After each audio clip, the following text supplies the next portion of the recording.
আসসালামু আলাইকুম। আজকে আপনাদের সাথে শেয়ার করব ইলিশ মাছ ভুনা রেসিপি।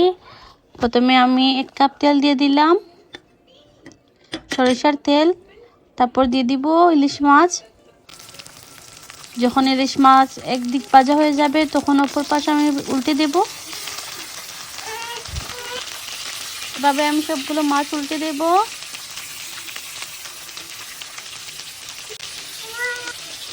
যখন ইলিশ মাছগুলো ভালো করে ভাজা হয়ে আসবে তখন আমি মাছগুলো তুলে রেখে দিব।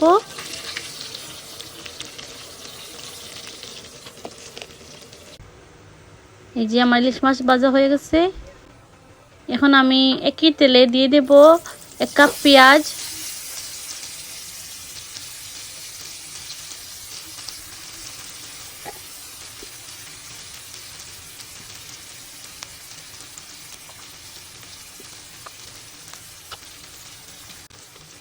এখন দিয়ে দেব রসুন 1 চামচ, সাথে লবণ স্বাদ মতো।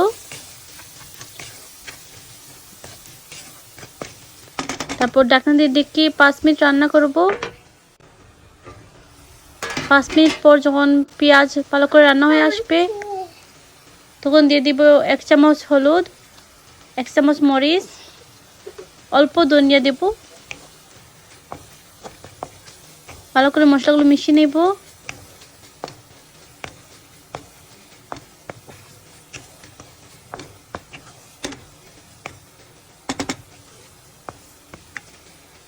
তারপর ঢাকনা দিয়ে ঢেকে 5 মিনিট মিডিয়াম আঁচে মশলাগুলো কষাবো ভালো করে।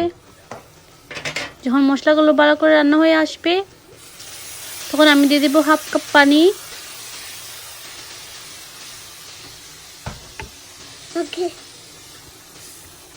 এখন পানিকে ভালো করে মশলার সাথে মিশিয়ে নেব। তারপর ঢাকনা দিয়ে ঢেকে আমি আরও 3 মিনিটের মতো রান্না করেছি। এই যে যখন তেলগুলো উপরে বেশি উঠবে তখন আমি দিয়ে দিব ইলিশ মাছ ভাজা।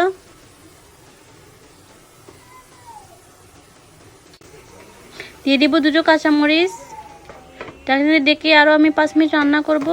5 মিনিট পর দিয়ে দিব ধনে পাতা।